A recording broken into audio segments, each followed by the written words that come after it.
This was a video that I wanted to make last autumn. In fact, I did start to make it, but unfortunately had to put it aside. So I think, well, now's a good time to try again.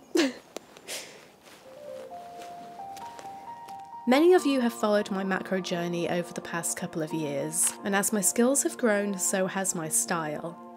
I started out committed to natural light, and I do still prefer it where possible, but the deeper I ventured into the world of tiny subjects, the more I realised how helpful controlled lighting can be. It's been key for properly exposing the scenes, bringing out detail, and capturing sharp image stacks, especially in low light settings like a dark forest. Controlled lighting has improved my results in the past many times, in my opinion. It's also allowed more creative possibilities. I know for some photographers, altering a scene in such a way is crossing a line. It's a big no, and I completely understand. Coming from a landscape background, I was used to leaving everything in my scene untouched. So when I first started adjusting scenes or adding light, it felt very wrong. I have since realised that a macro mindset is slightly different, and there are many ways that you can approach macro photography. You could go for a documentation style where you photograph something exactly as you found it, as you see it. Or you could be a bit more artistic and go for a more conceptual style where perhaps you bring in other tools and techniques such as lighting in order to create a specific vision, idea and tell a story. And both of these two techniques, in my opinion, are just different ways of seeing, and that is something that I would like to experiment with today.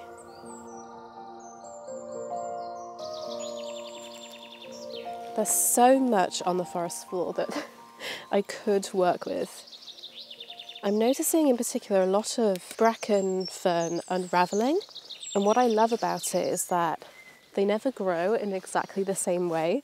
They all uncurl in different shapes. What I might do is just get the camera out and frame up a few ideas until I find something that resonates.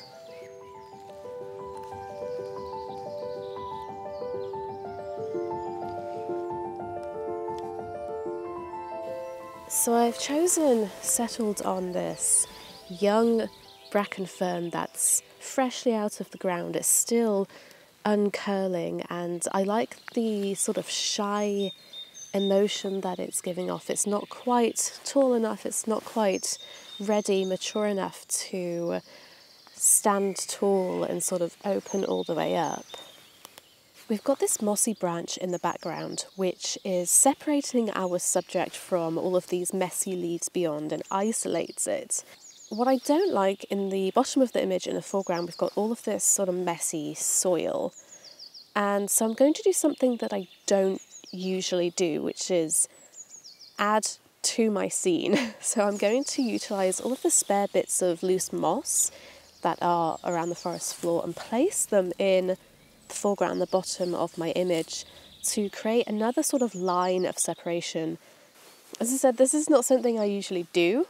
I will sometimes garden and take away from the scene to sort of tidy up and make it a bit more simple, but adding to a scene, it's not something I tend to do, so oh, it feels naughty.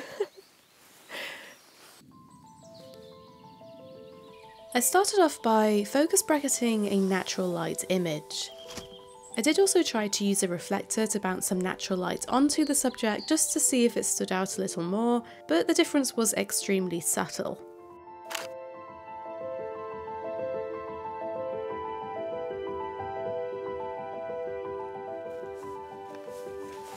So now I'm going to play with some lighting, and it's going to help build contrast, maybe drama, just change the atmosphere, the mood a little bit. And notice how when I move the light around our subject, it just looks very, very different. So normally I carry these small rig panel LED lights with me. These are great for general lighting. I love how they are so tiny and compact. I can just pop them into my camera bag very easily. But today I have something a little different. So I've brought along the Adaptalux lighting system, which is geared more specifically towards macro photography and videography. So it's got these flexible LED arms that I can position however I want to in order to highlight specific parts of a subject. I can also add diffusers and colour filters, which is super cool. The best part is I can control each light arm individually, but I can also do it from my phone via Bluetooth, which is really cool. And it's just wild. Look how alien this setup looks.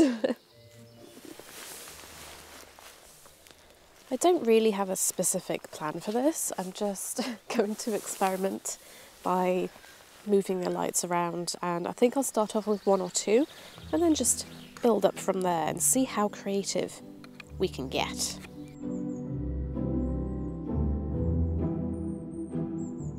I tried to bring the fern forwards and away from the background slightly by using some side and a hint of backlighting, and to be honest, I was pretty content with this. I didn't really see much more that I wanted to do here with this fern in particular.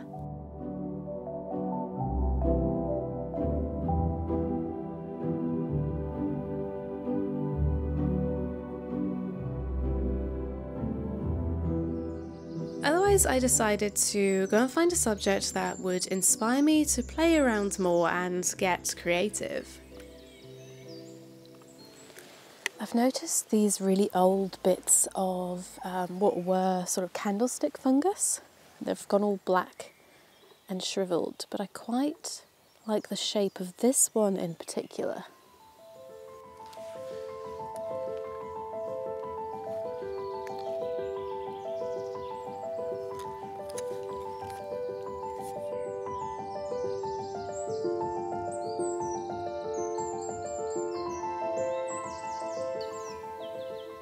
So you may have noticed that I have changed positions. So the first scene that I was trying to frame up, I just wasn't coming up with a compelling composition, like it just wasn't clicking.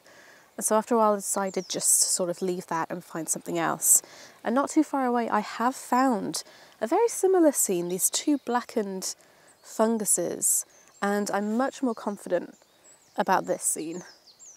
So this is what this scene looks like with completely natural light, and the background is a little boring at the moment, but again, this is where we can start incorporating other tools and techniques in order to make it look a little more interesting. So the light is continuously shifting at the moment. It's not very consistent. And the background a moment ago was completely washed out and very, very bright. And now that light has gone from the background. So again, we're going to go with controlled lighting so that I don't have any inconsistencies within my focus stacks. So what I'm going to do first is block the light completely in the background by using my camera bag, which is a very dark colour, so it's going to give me an almost black background. Similar to the fern image, I'm then going to use a reflector to see if I can bounce some light onto the subject, bring out some texture and detail. It may or may not make a difference. And then I'm going to incorporate some of these small lights just to light our subject and bring it forward from that dark background very slightly.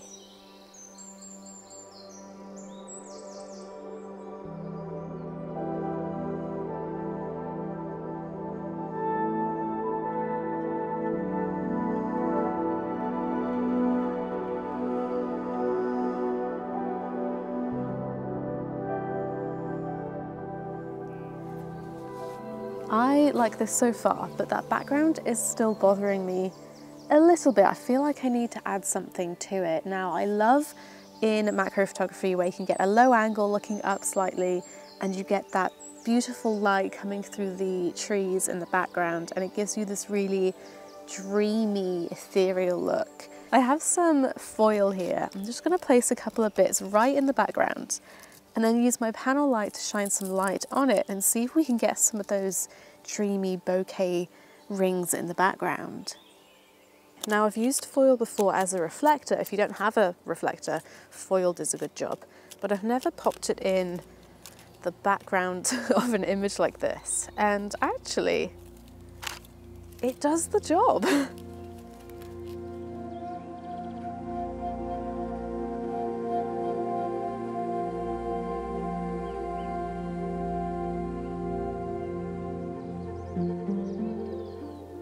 Now it's a case, I think, of just playing around and making minor changes such as the white balance. I prefer cooler tones, but cooler tones with a warm light could be quite interesting. Perhaps lighting from behind and silhouetting these beautiful little funguses.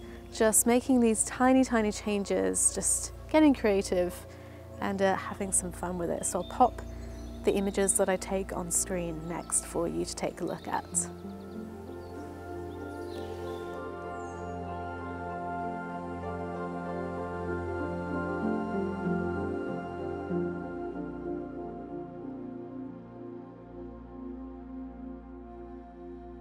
When I go about my macro photo walks, I tend to use general lighting to help expose a scene, and this approach tends to feel meditative, sort of appreciating the raw beauty of nature.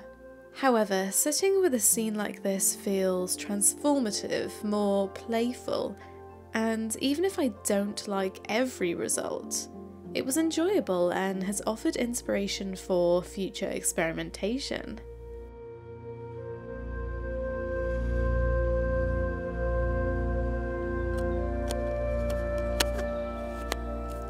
I would love to know what you think of this process, and if you do macro photography yourself, if you have any interesting little tips or techniques that you use to create your images.